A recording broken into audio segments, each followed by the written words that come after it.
Breaking news from around the world. So I made a post several days ago posing the question, is World War III about to begin? That was not something flippantly thrown out there because there's a little chaos going on in the world. There's been speculation that World War III was about to begin most of my life. But what is going on right now in this world is something that has not gone on since World War II. So let me give you a quick rundown of what's going on.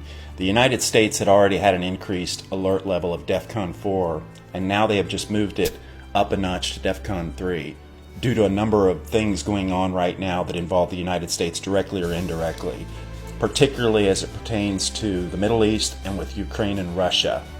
Just as I had speculated, the meeting between Biden and President Putin of Russia gave little to no results, and just a few hours after their meeting, Russia even deployed several electronic warfare vehicles into neighboring Crimea. And since then, there have been nothing but threats going back and forth between the United States and Russia that if any action is taken place by either side in Ukraine, that severe consequences will be the result.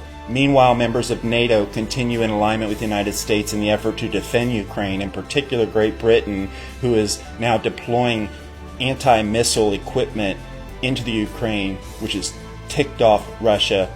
And just recently, France has made threats to Russia that if they make any kind of moves against Ukraine, there will be serious consequences.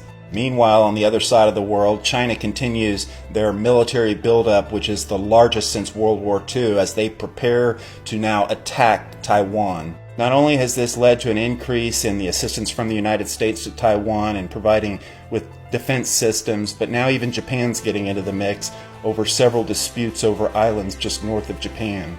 Elsewhere in Asia, on Monday, India decided to hop in bed with Russia and purchase large amounts of anti-missile equipment. And then just randomly yesterday, high-ranking general and chief of staff of India was killed in a helicopter accident. And as Iran continues to enrich uranium to weapons-grade levels as the world sits idly by, they continue to carry out their promises by making several attacks to the U.S. and allies, both from the Iranian Revolutionary Guard Corps as well as proxies. And as the economy continues to collapse in Turkey, madman and President Erdogan, who has made it clear that he believes that his army is going to bring in the last jihad, is in total desperation mode right now.